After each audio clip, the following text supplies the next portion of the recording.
Up goes the world.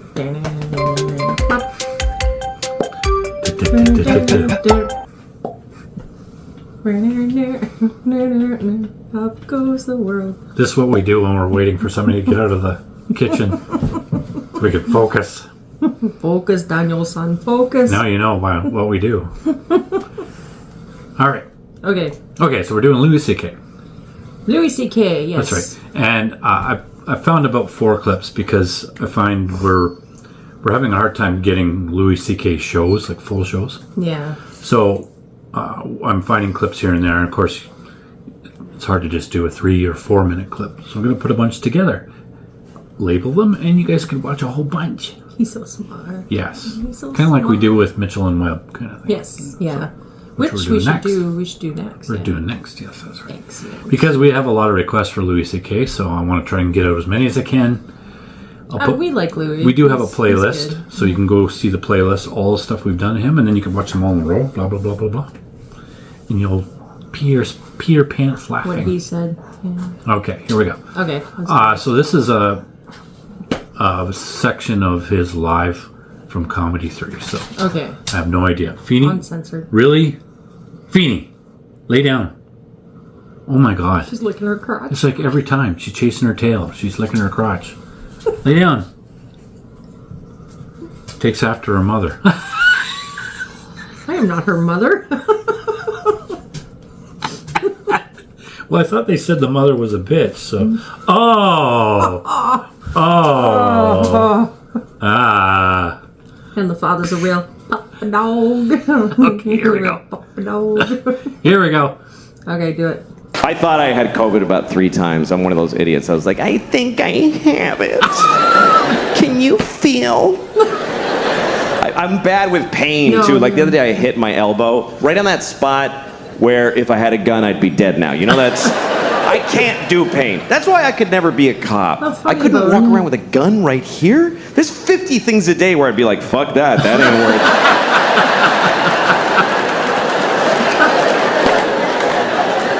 That's my main problem, by the way, with the whole defund the police idea.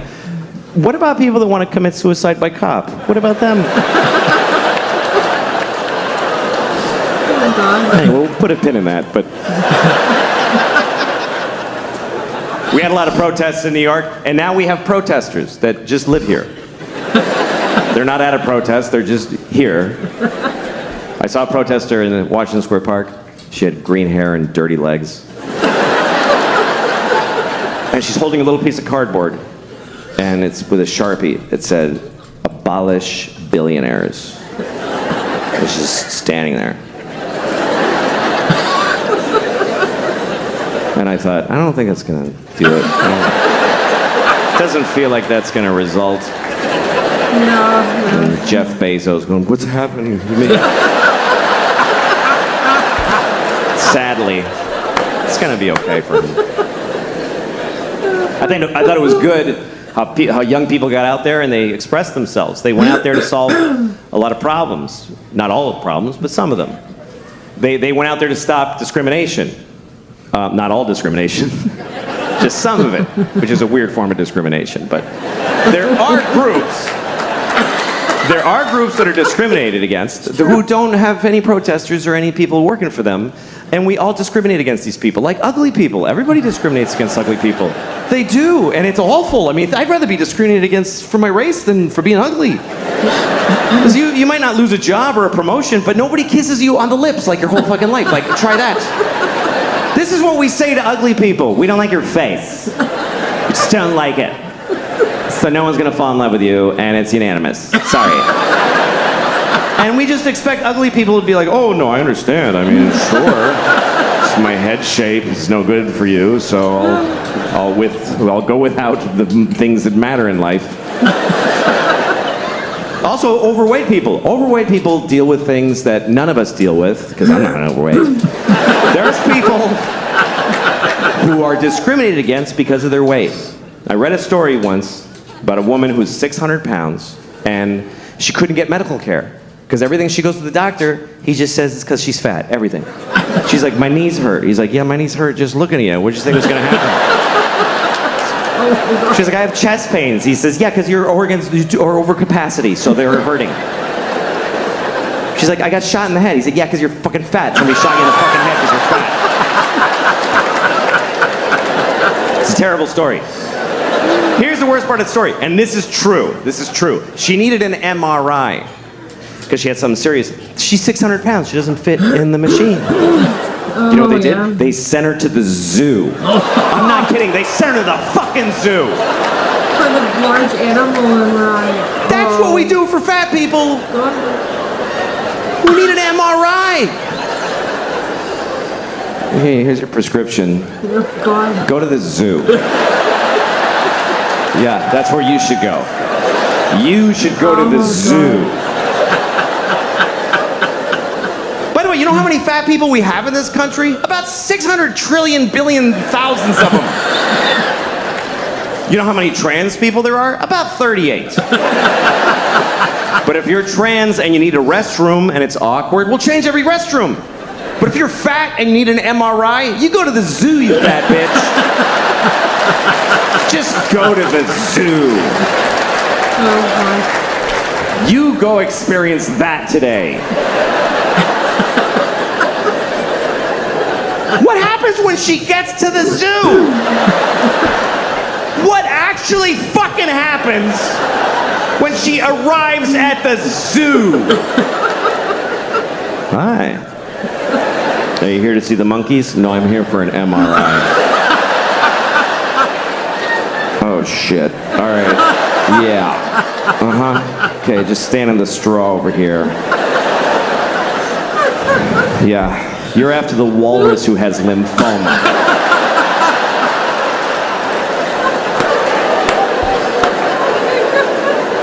By the way, why is there an MRI machine at the fucking zoo? Who was developing that instead of a fat human being MRI? Who's paying for this shit? You don't give an elephant a fucking magnetic resonance image test? Are you fucking high? That's obscene. If an elephant is sick, you just listen. You do this thing.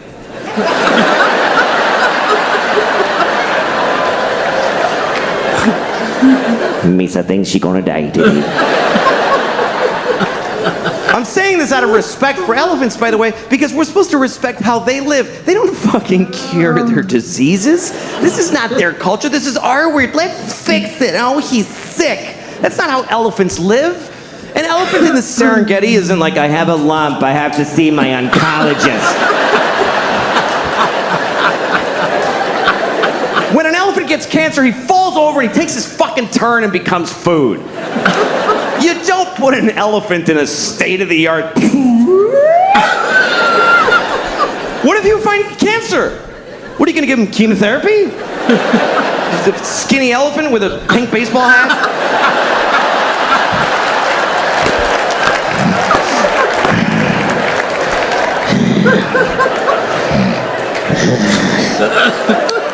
Each day is a gift.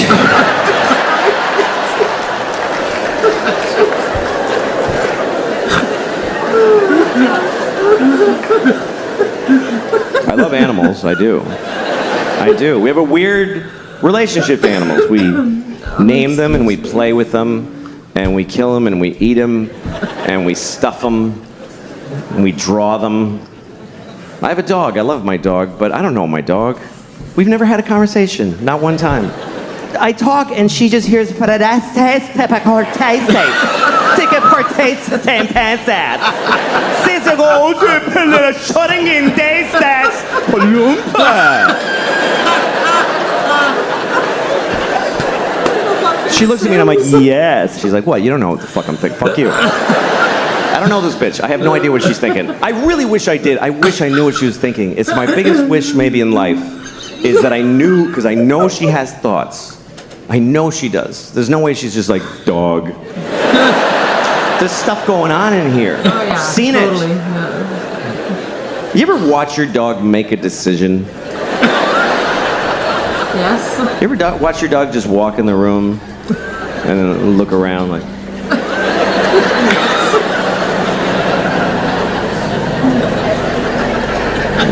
go over here? Fuck it. Why? Please tell me why. I think my dog thinks I'm insane because I look at my life through her eyes. Like, I'll watch TV for 4 hours, and from my dog's point of view, I'm just sitting there.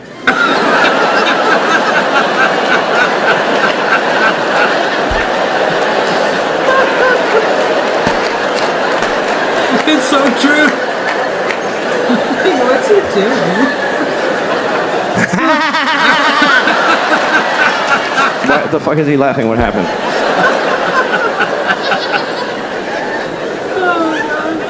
My dog is my life now because my kids are grown up. My kids are in college and they're all, I'm an empty nester. That's what you call it when your kids are gone. Because they grew up, not if they're dead. It's not used that way. My daughter died of leukemia. Hey, you're an empty nester.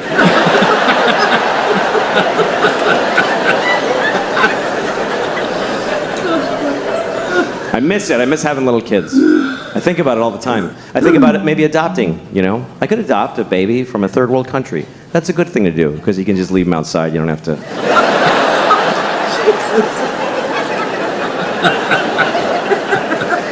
It's interesting. We've been adopting babies from other countries in America for a long time. Other countries do it too, but I live here, so I'll talk about that. But it's an interesting thing. It's not a biological imperative to go get a baby from thousands of miles away, but we've been doing that in large numbers here for a long time. And not always for the same reasons. There's been different reasons why we've done it. In the early, like in the 70s when I grew up, sometimes you meet a couple who had an African baby that they brought because they're those kind of, these kinds of people, the kind of couples that hold hands when they announce things. Those kind of people? They gather their friends and they're like, we've decided. Those... They have a farm table with a clay pot of honey on it. Hey, there's nothing wrong with that. And their apple juice is cloudy. You know what I'm talking about? Those are the kind of people that make a trip to Zimbabwe and get a baby and name him Kevin and send him to Boston College, whatever. That was like the 70s and 80s. Then in the 90s, it became very popular with gay couples started to adopt babies from China because they want to have a baby, but they can't. They both have dicks. I don't know if you know that. Did you know that? Gay couples have 2 dicks. So they can't make a baby. You can try. You can... It's really fucking... You could try to come into one dick with the other. Like, if you line up the dick holes, and you can come and the sperm goes up this dick and down that one. And then the sperm gets to the balls and they're like, wait, what the fuck? Did we turn around? Because we're in the balls again.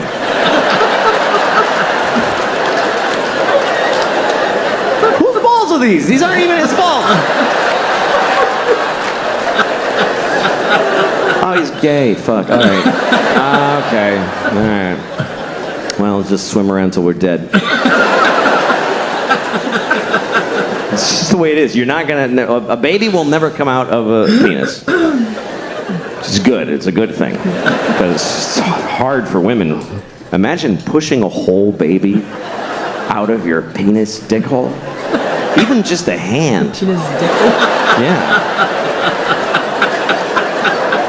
Anyway, so that's why gay couples adopt. That's why. And often from China, because they make a lot of stuff there.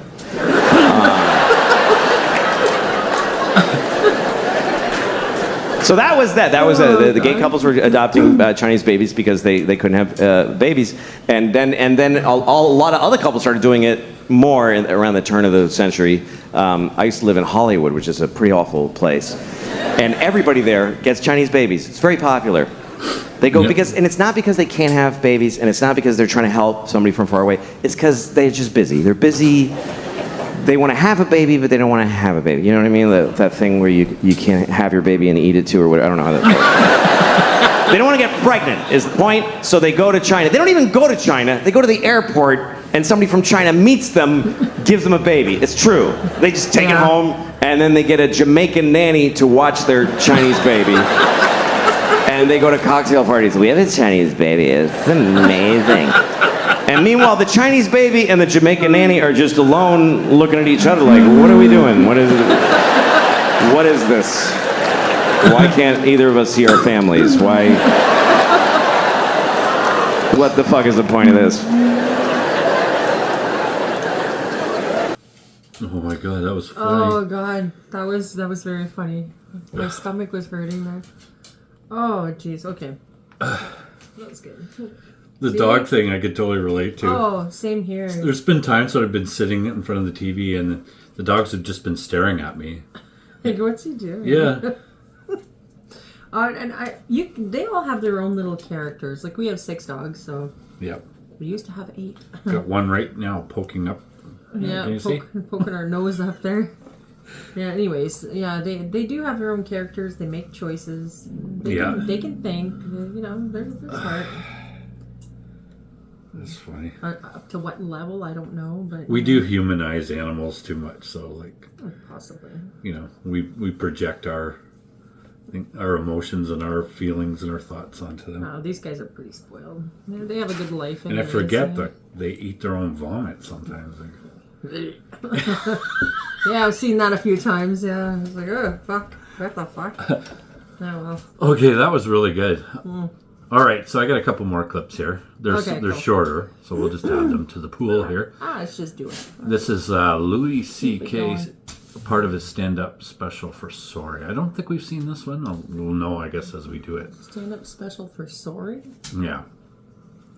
It's probably one of his longer things. I think we've done clips of it before, so Maybe. Yeah. so we might have even seen this one. We'll find out. If it have, I'll just stop it. 'Cause Okay.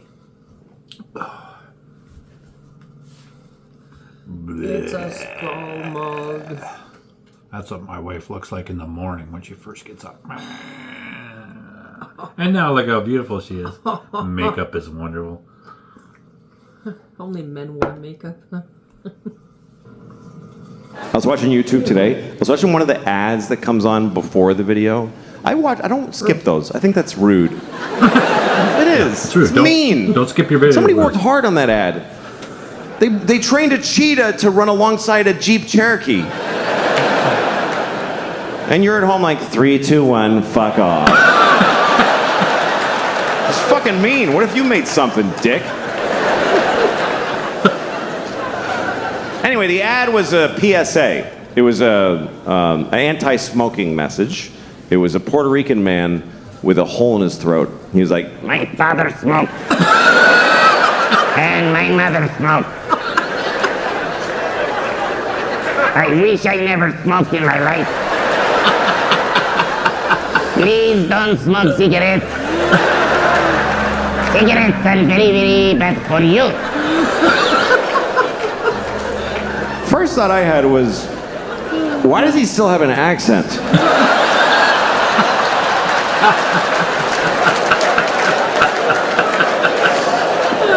It's coming out. Feels like if you bypass the mouth, you shouldn't have an accent anymore. Does the machine have a setting for Puerto Rican? Is that just how air sounds coming out of this guy? Does he fart with an accent? Señor, I'm farting.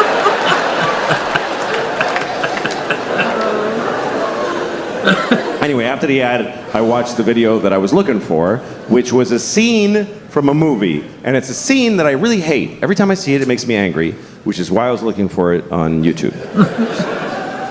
And it's a movie I like. I actually like the movie. It's called Good Will Hunting. Remember Good Will Hunting? Of course, right? Matt Damon. Great performance. He plays a very complicated young man wearing a tight t-shirt for a whole movie. And here's the thing. Here's my issue with Good Will Hunting. Matt Damon also wrote the movie, okay? So he basically sat down. He's like, first of all, I am amazing. I'm a construction worker. I'm like working class. And I drink beer and I get in fights. I get in so many fights. My friends are like, "You're out of control, man," and I'm like, "Shut up. This is the way I am." But then also, I'm a genius. Ooh. I didn't even go to school. I just know things. I don't know why. I just know them. And all the nerdy geniuses that studied for years are like, he's so much smarter than us. It's making us upset. It's insane. It's fucking insane. It only makes sense if he wrote it for himself to be the guy. Yep. So the scene I was looking for, Yeah. it's the worst example of that in the movie. Here's what happens. He goes to a bar and he meets a woman and he likes her. And another guy likes her too, but she picks Matt Damon. Because he wrote the fucking movie, because he decided, you understand? And she doesn't like him, she likes me, you better believe it. So he gets her phone number, and then he goes outside and he sees the other guy in the window of a restaurant, and he decides to taunt him. So he goes over, he tells his friend, "Hey, come here, watch this." And he says to the guy, "Hey, do you like apples?"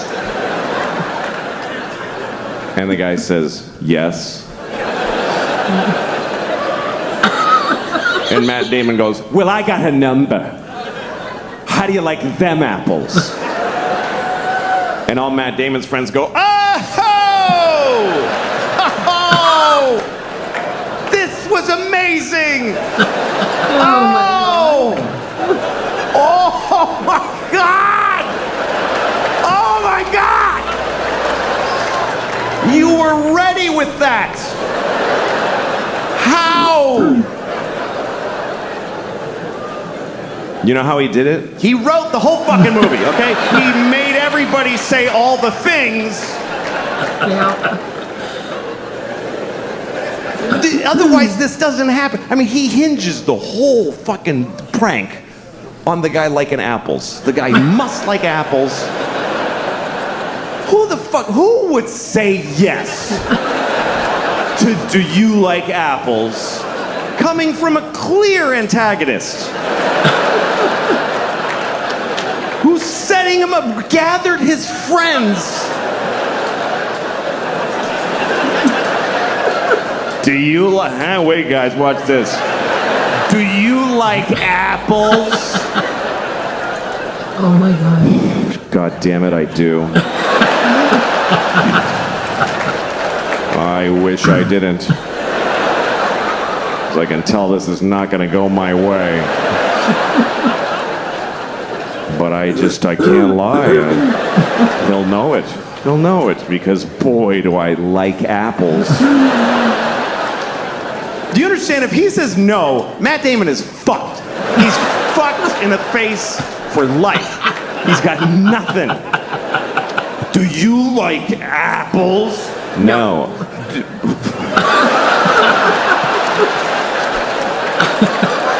What the dude? Fucking guy. No, come on, seriously. Seriously. You fucking don't fucking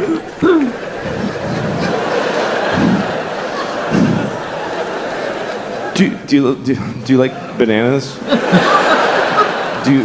Because the woman gave me her telephone number, and isn't that bananas?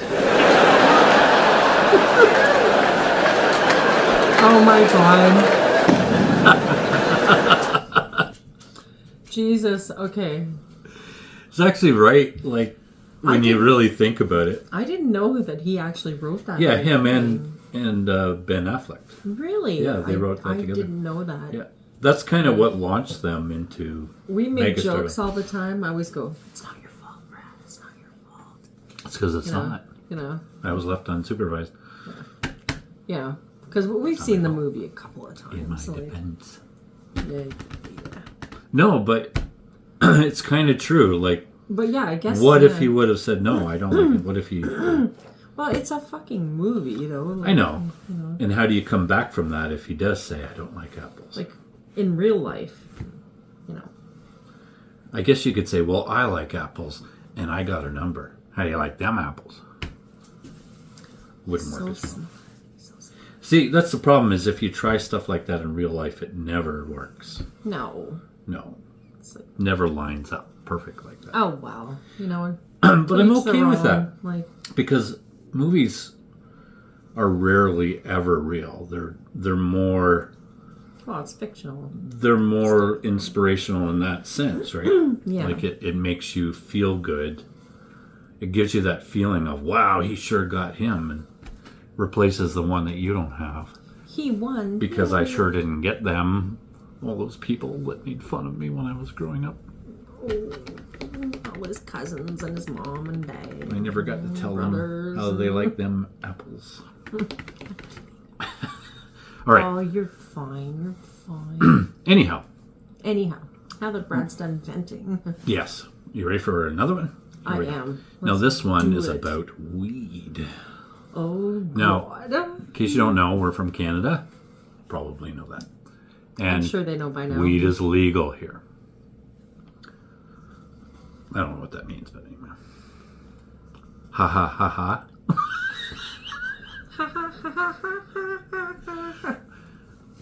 It's a good thing and a bad thing at the same time, I think. Don't you agree?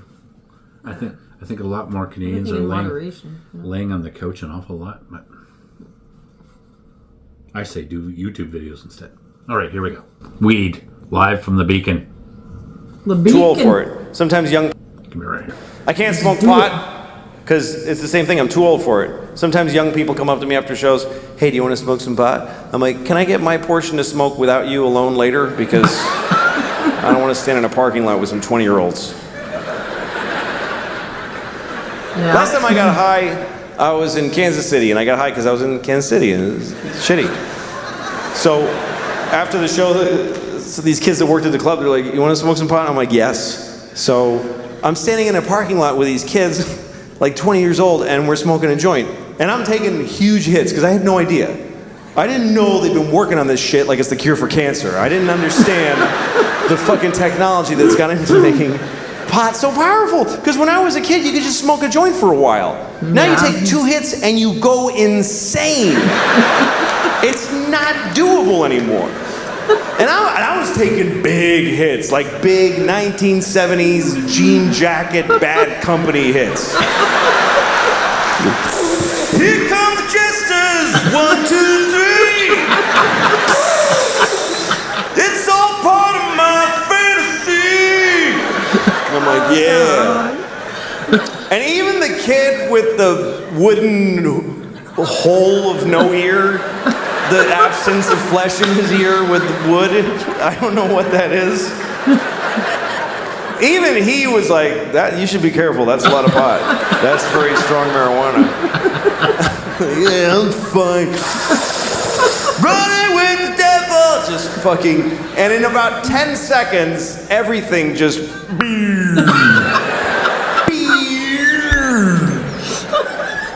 and I'm like, oh shit. This is an ordeal now. I'm not gonna feel okay for a very long time. At least 3 to 4 hours.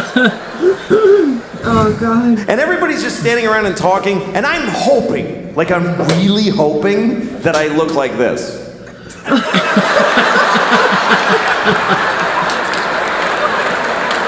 No.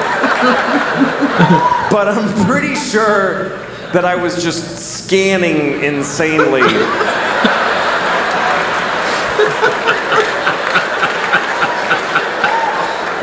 I've been there. I was actually counting, like, look at her for 5, 4, 3, 2, 1. Switch to him. 5, 4, 3, 2. Randomize. Don't go in the same direction. 5, 4, 3. Nod your head. That looks like you're listening if you nod your head. Ha ha ha. Oh, God. And at one point I realized I need to get out of here because the air is hitting my arm weirdly and they can tell. They totally know that I'm not handling the way air is touching my arm right now. Why am I doing that with my hand? That's weird to do that with your hand. Nobody stands like this. Nobody stands like this. Just fucking, no, that's also, that's weird too. That's crazy. Just shit. I gotta go. But I didn't know how to leave because I had this dilemma. We're all standing in a perfect circle facing each other. And I thought it's gonna be insane if I just turn I'm one person with my back now. Do I just back away like this and hope that they fill in? And then I thought, no, say something. Say something out loud to them that smooths the transition of you leaving. Okay, what do I say? Pick a thing to say. Goodbye. That's a nightmare. That's just goodbye. That's just noises. Finally, I walked away and I said, I'm leaving! And I know it was that bad because they all went, oh, shit, okay, all right. Whoa. Like, I'll never see those people again as long as I live. And then I had to get in a car. I forgot that I had rented a car, and I have to drive back to the hotel. Oh no! And I'm driving on this highway in Missouri. And at one point I realized, I think it's been about 25 minutes since I looked out the front window of this car. I've just been dealing with shit directly in. Not good. No, don't do anything. Do that. I'll do that. Yeah. Oh, shit. Oh my god, that was funny. Oh god, that started out slow, but that's very funny. In fact, that ended well. Oh, I've had those experiences like too much. Saw a parking lot on the ice once. You know. It's only when I did brownies though. The edibles. Or the cookies. And that time, you did the 40 milligrams there. Well, yeah, that was little gummy thing or whatever. Yeah. The good thing about weed is you can't overdose. You know, you just go to sleep. That's all that happens. Yeah. So. Well, you have to take. And that's happened to me. Yeah. But when I actually had the brownies, I think I was at a concert once. I've told you this story many times, but I haven't told them many times.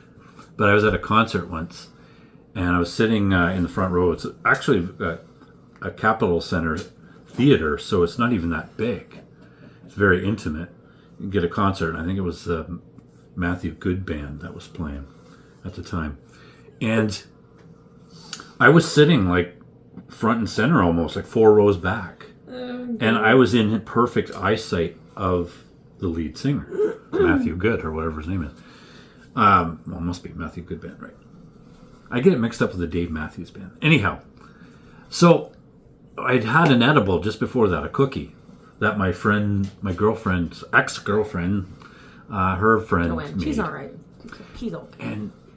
And she must have had that packed with a lot because I couldn't move. I felt like if I moved, I'd get sick or dizzy or something. So I was literally the proverbial stoned, right? I couldn't move. And I was staring at him the whole time. And at one point, I know this is true. He looked right at me and he smiled. He knew I was like out of my mind. And I think that's the night I saw the parking lot on the saw cars parked on the lake, but there was no ice on the lake. So anyway. Then there was Voyager days where it's like, "Can I just eat a hot dog?" Yeah. I'm more responsible now. Yes, that was the long time. That was actually when it was illegal. So really, Feeney, Where's she chewing? Could you stop? That better not be anything important. Lay down. Oh my god. Where'd you get that from? It's like she's been doing nothing but chewing and chasing her tail lately. It's because it's winter and she's bored. I know. It's hard to get them out because it's been like minus 30. She doesn't care. And I can't get the dogs walking because their feet go. So they're pent up. Yeah, it's okay. Kind of like her. I can't get her out of the house. Fuck you. Yes, spooky bitch. Spooky bitch. Boom. There you go. All right, last one. Motherfucker. Okay. Okay. We're going to talk about dating. Ooh. This is only like 4-minute clips. So. Let's talk about Joanne more and when we went on a date with her. To Voyager days. Men. Okay, so the theme of it is men, the number one threat to women. I'm going to change the subject quick. All right. Let's see what the number one threat is. Bring your new girlfriend on a date with your old girlfriend. Yeah, that kind of happened. Actually, we had fun. It was a lot of fun. Yeah. Yes, okay. It was mutually communicated. Yes. What can you say, Beck? When you got it, guys. When you got it, you got it. You should have hooked up with Joanne. Here we go. Choose each other. It's a weird selection process that we have. It's dating, really, is how we evolve as dating. It's how we choose each other. And dating is a real drag for a lot of people, but I always think it's a nice thing. You know, when I see a date, I'm always happy. When I see a couple on a date, because it means people are still trying, you know? You see a couple on a date, it means there's still courage out there. That takes courage to go on a date, for both sides. Two very different kinds of courage. The male courage, traditionally speaking, is that he decided to ask. He went up to a random woman who he has no idea if she's going to like him or not, and he walked up to her, terrifying. Everything in your body's telling you, just go the fuck home and jerk off. Don't do this. But he walked up and said, hi, yes. And she's like, no, give me a second. And you try to get through this membrane of, you know, and then if it works and you say, you want to go out sometime? Sometimes she'll say yes. And if she says yes, that's her courage. And the courage it takes for a woman to say yes is beyond anything I can imagine. A woman saying yes to a date with a man is literally insane and ill-advised. And the whole species' existence counts on them doing it. And I don't know how do women still go out with guys? When you consider the fact that there is no greater threat to women than men. We're the number one threat to women. Globally and historically, we're the number one cause of injury and mayhem to women. We're the worst thing that ever happens to them. That's true. You know what our number one threat is? Heart disease. That's the whole thing. That's it. Just our own heart going, dude, you can't keep doing this. I told you 3 strokes ago that this is not smart. But women still think, yeah, I'll go out with you alone at night. What are you, nuts? I'll get in your car with you with my little shoulders. Hi, where are we going? To your death, statistically. How do they still do it? If you're a guy, try to imagine that you could only date a half bear, half lion. And you're like, oh, I hope this one's nice. I hope he doesn't do what he's going to do.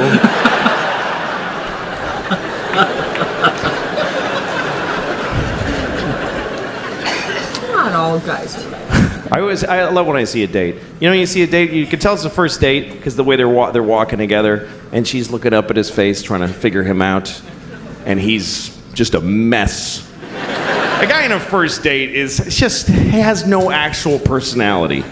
He's just a mishmash of different kinds of dudes for a couple of seconds each. Just anything.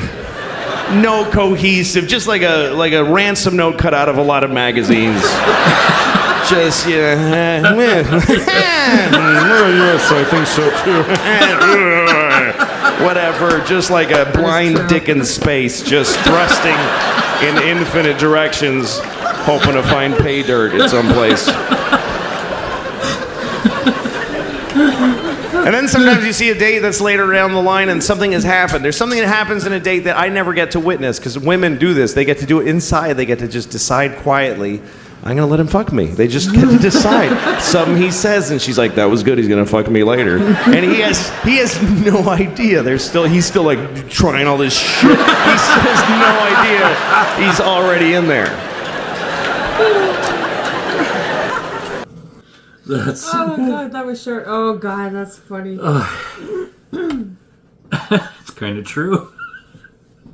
I don't know, I guess. Not all guys are No. weird and creepy. I mean, you don't have to say yes, but No. yeah. No, but I've been through that awkward phase where it's like, you know, socially awkward, not knowing how to ask a girl out properly, you know. I usually relied on finding out if the girl liked me first, and then it's easy for a guy. If the girl likes you. If she likes me. Yeah, well, somebody else come up and say, well, she kind of likes you. And then the guy's set, like... Wow, that was what, like when you were in your teens? Well, yeah, I'm just saying it was so much easier. I didn't have... Yeah. But for me to walk up to a girl and go, hey, and then I solved the whole problem. I started playing guitar. I was going to say, and then he discovered prostitutes. We didn't have to do that. He just paid for it, you know. And then the guitar thing was just for the affection and the snuggling, you know. Okay, I'm talking post-prostitute, not pre-prostitute. Oh, God. Learn the guitar. And then the whole online dating came up, you know, Yeah. in our lifetime anyways. No, but my ex, that's what I meant. I was playing guitar in a bar. Yeah. Wow, you're going to meet a woman. And That's funny. that was pretty easy going for me. Yeah. You know. Yeah, I guess that makes sense. But the one thing I did learn and over time in life is don't be desperate. Like I went back to her place the first night and I did not expect anything to happen and nothing did, right?